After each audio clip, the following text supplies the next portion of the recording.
Let me say first what a great pleasure it is to be here, and indeed a privilege, and it is for three reasons.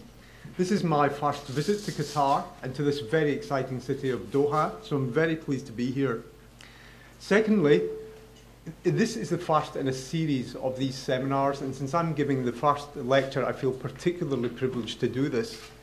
And finally, I had the great honour and privilege of being Professor Yaqub's trainee almost 20 years ago, and he has trained many of the surgeons, not only in the UK, but throughout the world. And in terms of international reputation, he is arguably the most famous cardiac surgeon of his generation. So it's a great pleasure and privilege to be at this meeting. So what I'm going to do just now is give some data and evidence for the rationale for conduit selection for coronary artery bypass grafting. And I declare my conflicts of interest. Clinically, I'm a cardiac surgeon. Politically, I'm president of the Society for Cardiothoracic Surgery in Great Britain and Ireland. And I'm also the chairman of the ESC Working Group on Cardiovascular Surgery. I do have some commercial contracts, but none of them are really germane to this presentation. And I was one of the 25 ESC EACTS guideline writers, and I'll come back to that. And before I talk about conduits that we use for CABG, it is worth pointing out, and we will argue about it, the evidence subsequently, that CABG really is the best treatment for most patients with severe coronary artery disease. And if you look at the ESC EACTS guidelines for myocardial revascularization in 2010, it states that the indications for CABG versus PCI in stable patients with lesions suitable for both procedures and low predicted surgical mortality. You can see that for most anatomic patterns of disease, CABG still has a class 1A indication. And it states in the most severe patterns of coronary disease, CABG appears to offer a survival advantage as well as a marked reduction in the need for repeat revascularization. And if we look at these figures, what we know is that today almost 80% of patients with 3-vessel disease have a class 1A indication for CABG, and almost 2/3 of patients with left main. And we'll talk about this a bit more in the subsequent debate. Now, although CABG is the best therapy for most severe coronary artery disease, it has two limitations. The first is the damaging effects of bypass. This is due to a combination of microemboli, flow abnormalities, the systemic inflammatory reaction syndrome. And this leads to biochemical dysfunction in all organs in the body. But it leads to overt morbidity in 15% of patients, and particularly affects the brain, kidney, and lung. And we also know that the mortality and morbidity from bypass are strongly age-related phenomena, and that's very important as our patients get older. And the solution to this is off-pump CABG, and especially using a no-touch aortic technique, and perhaps miniaturized extracorporeal circuits. The second problem with the conventional operation is vein graft failure. And we know that putting saphenous veins in the heart, that 20% in most series are occluded by 1 year, but some have reported failures as high as 40%. We know that by 10 years after the operation, 3/4 of vein grafts are either blocked or diseased. And this contributes to late mortality, recurrent angina, the need for repeat intervention. Now, some people have argued that these results may be better with aspirin and statins, but there's no clear evidence yet that that's the case. But the solution to this is the use of total arterial grafting. Now, when we put a vein graft on the heart, it remodels, and there are two distinct phases of remodeling. The first early pattern is dominated by shear-induced remodeling, and this leads to luminal enlargement or dilatation of the vein. And the second phase, the late phase, is dominated by wall tension-induced remodeling, and this leads to wall thickening and stiffening, a process known as intimal hyperplasia, and this is what contributes mainly to the eventual failure, late failure of most vein grafts. Now, this is a study we're currently doing in Oxford to try and reduce this problem. We're doing it in conjunction between Oxford and the Brompton Hospital, and what we're doing is placing these external stents on the outside of the vein graft. And this is the pattern you get. So you have this stent that prevents the vein from dilating, and there's very strong evidence from animal data that this significantly reduces the process of intimal hyperplasia. So we're hoping that we can demonstrate in the clinical setting that this will lead to a marked reduction in vein graft failure. Another consideration when you're harvesting veins is the difference in patencies between an open and an endoscopic technique.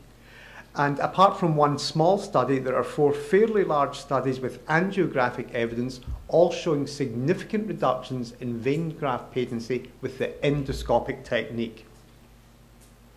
Now, almost a quarter of a century ago now, this landmark paper was published by the Cleveland Clinic, and it was the use describing the benefit of a single internal mammary artery to the left anterior descending coronary artery.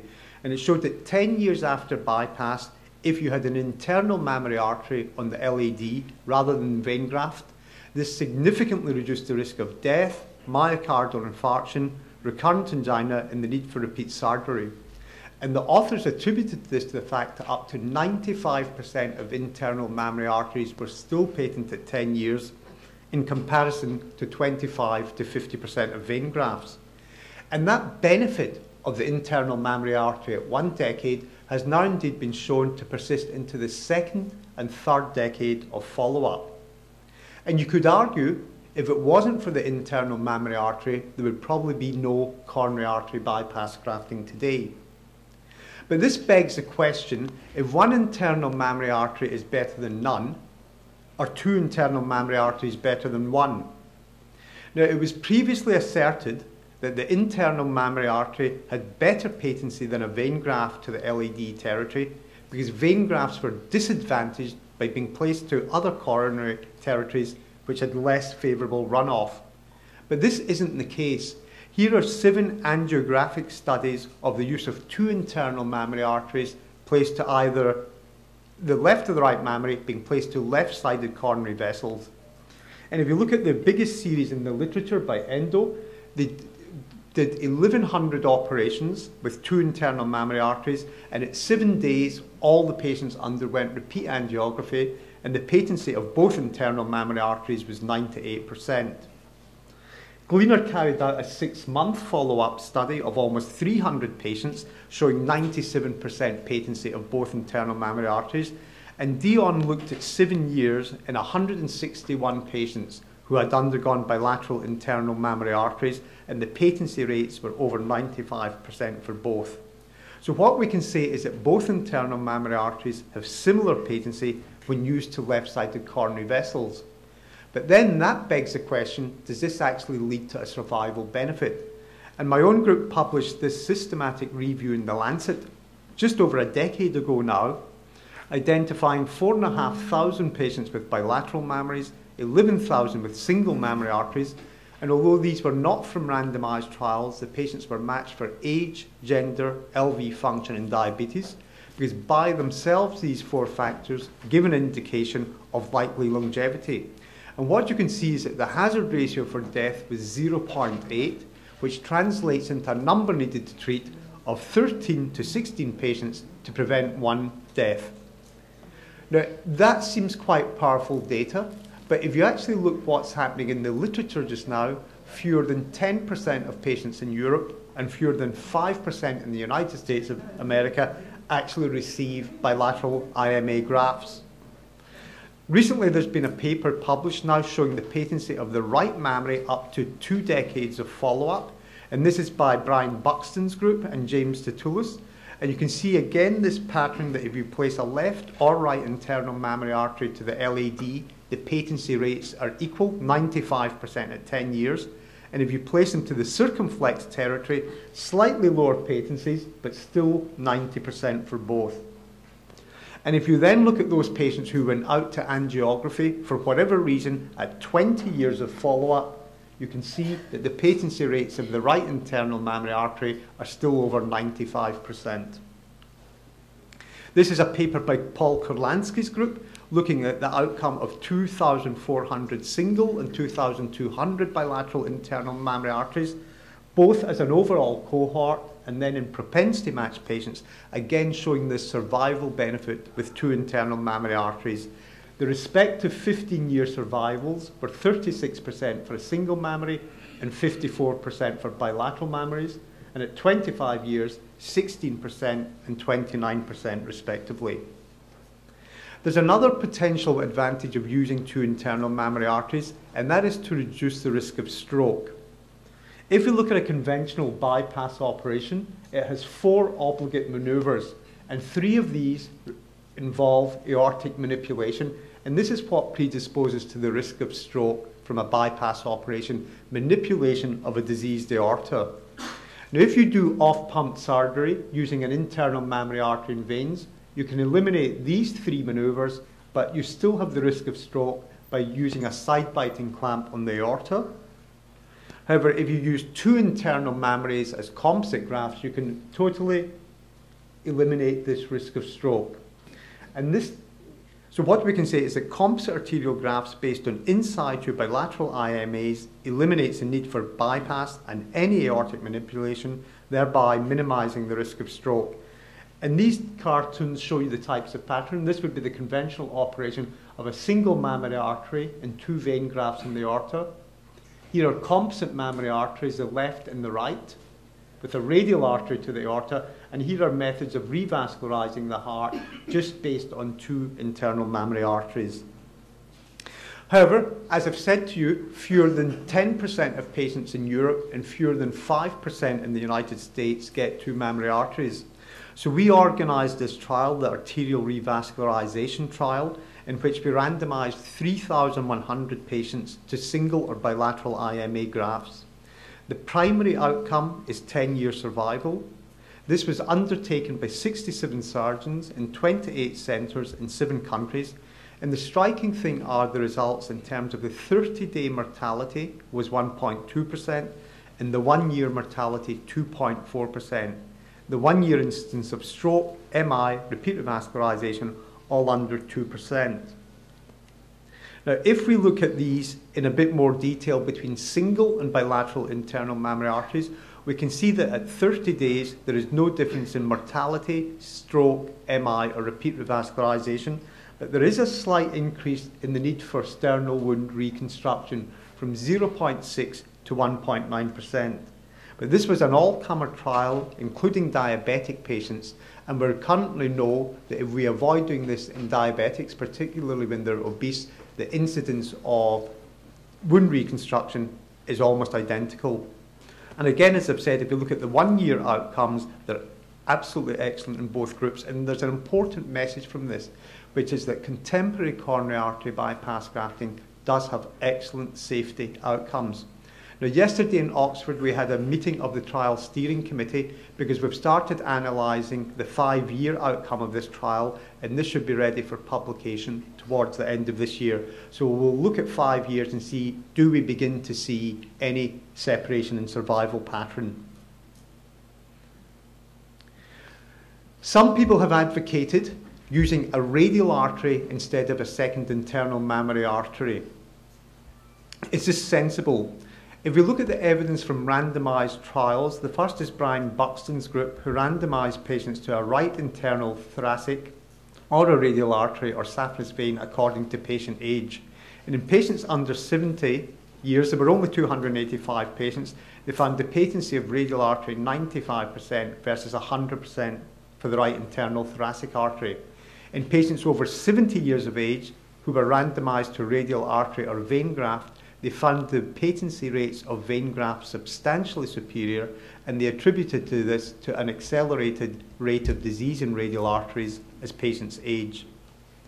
In New England Journal of Medicine in 2004 was this randomized trial from Steve Freem's group of 561 patients to radial artery or saphenous vein to either circumflex or PDA, and they repeated angiography at 1 year in 440 patients. Now, what they found was that 8% of radial arteries were occluded versus 13% of saphenous veins. But if you looked at string signs, which is narrowing of the radial artery, then you could see that this was much higher at 7% for radial artery versus 1% for saphenous veins. So if we look at what was perfect patency at 1 year, it was actually pretty similar between the two groups. They looked at the predictors of radial artery and vein graft failure. They found that radial artery patencies were better both in men and especially women at 1 year.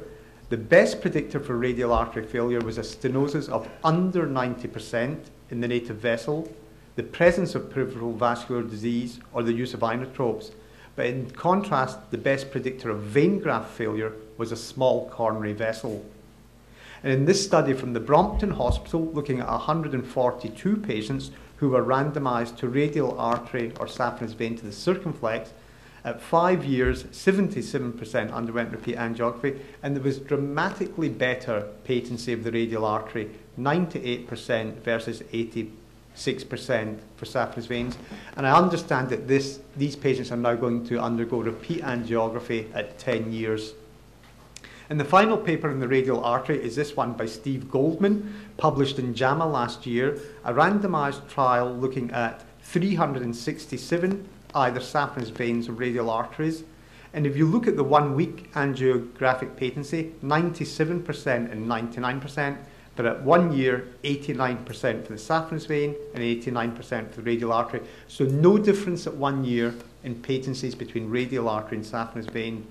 Now, they emphasised the importance that they only used radial arteries if there was at least a 70% stenosis in the native coronary vessel, and they reported poorer saphenous vein graft patency with endoscopic harvesting, as I alluded to earlier, and also in patients done off pump. They tried the use of calcium channel blockers and found that that did not make much difference to radial artery patency. And they also pointed out again there was more disease in the radial arteries of diabetic patients. So if we look at two meta-analyses looking at radial artery patencies, what can we conclude?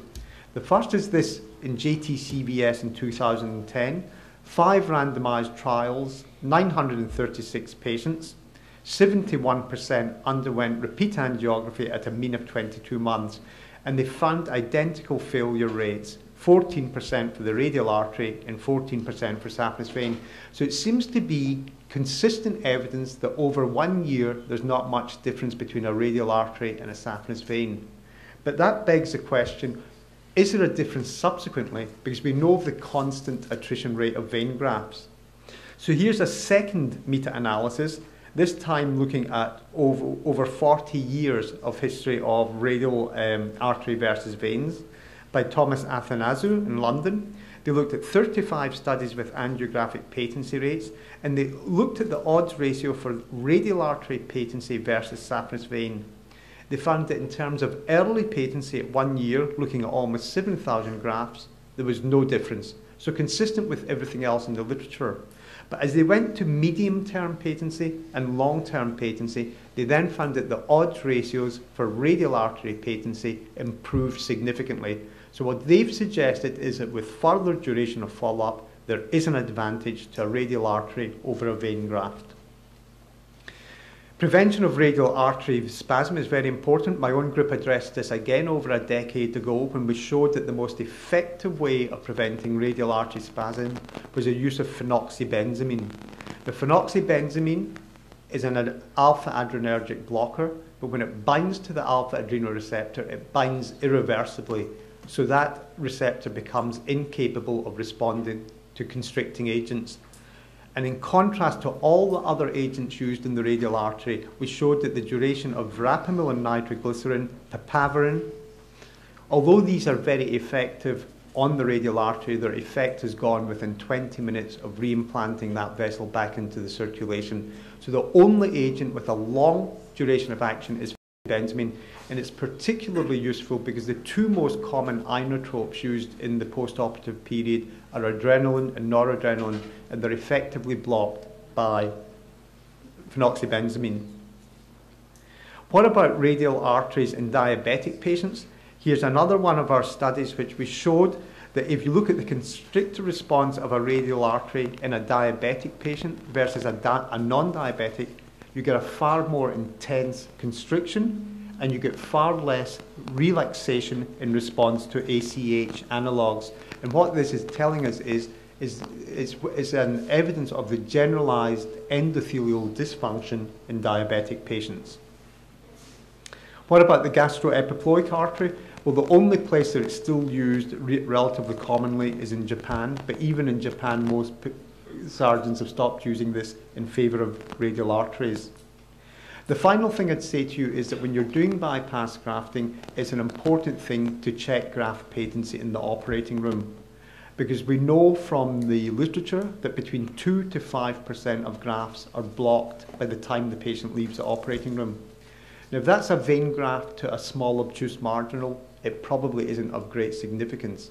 But if it's the internal mammary artery to the LAD, then that's of immense importance, because that's the one thing you've done to the patient that changes the long-term outcome. A patent mammary on an LAD means you've improved that patient's life expectancy. So I believe very strongly that grafts should be routinely checked. We use this system called the SPY camera, and I mentioned in the introduction I act as an advisor to that company.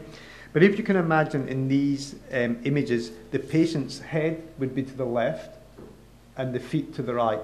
So this is an internal mammary artery to the LAD. This shows two grafts. This is a right internal mammary artery to the LAD and a left internal mammary artery going to the obtuse marginal. This is a radial artery coming to the posterior descending artery. You can see this patient's being done off pump. And this would be the conventional mammary artery in 3 vein grafts. So if I summarize and conclude, what do we know about the use of conduits today? The things I would say is that there should be far more use of both internal mammary arteries. If you skeletonize the mammary arteries, this improves the technique and it reduces, in particular, wound problems. But the one time to avoid both internal mammary arteries is in the obese diabetic or the patient with chronic lung problems who may spend a long time in a ventilator. Secondly, if we consider using the radial artery as a third arterial graft, what we can say is that at 1 year there does not seem to be any difference in outcome in terms of patency between radial artery and saphenous vein, but with further duration of follow-up you begin to see an advantage of radial arteries. But it's absolutely crucial, 2 things to consider using the radial artery.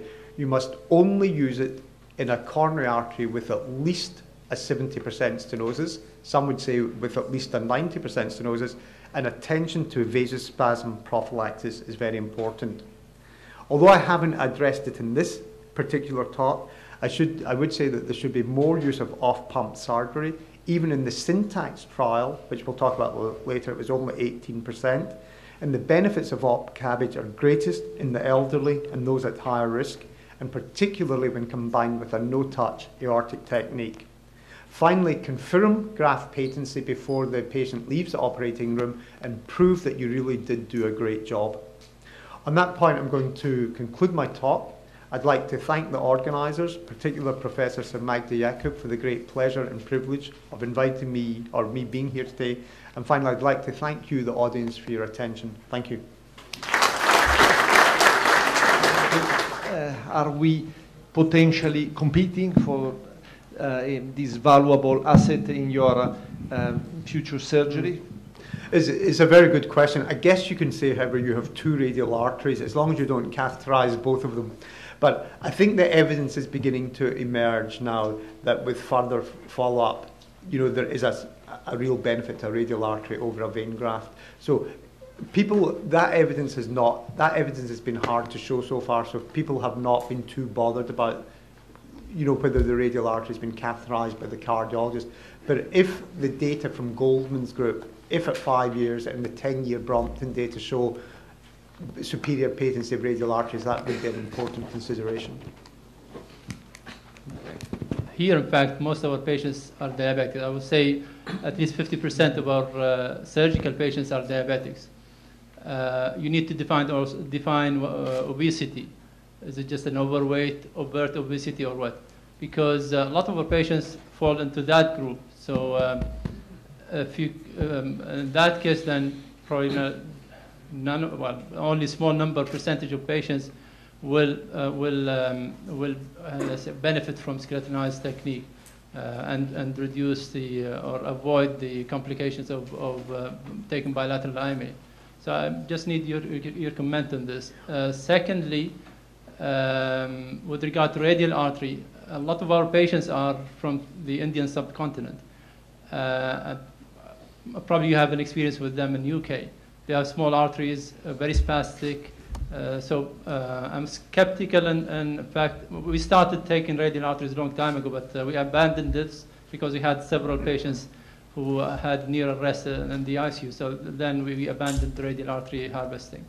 So I just wanted you to answer. Two very good questions. So first, in terms of bilateral IMAs, I think your point is well made about what I mean by obesity. What I really mean by that is morbid obesity. I think for patients who are diabetics who are slim or just slightly overweight, I would have no hesitation in using 2 skeletonized mammaries. And it may be even more important in diabetics to do that because we know that they have more aggressive disease, we know that they have more endothelial dysfunction, and we know that they generally do not do as well with bypass as non-diabetic patients. So I think there's a lot of good pathophysiological reasons why you should try and use 2 internal mammary arteries, especially in diabetics, but not if they're morbidly obese and not if they have bad lungs. In terms of the radial artery, you make an excellent point.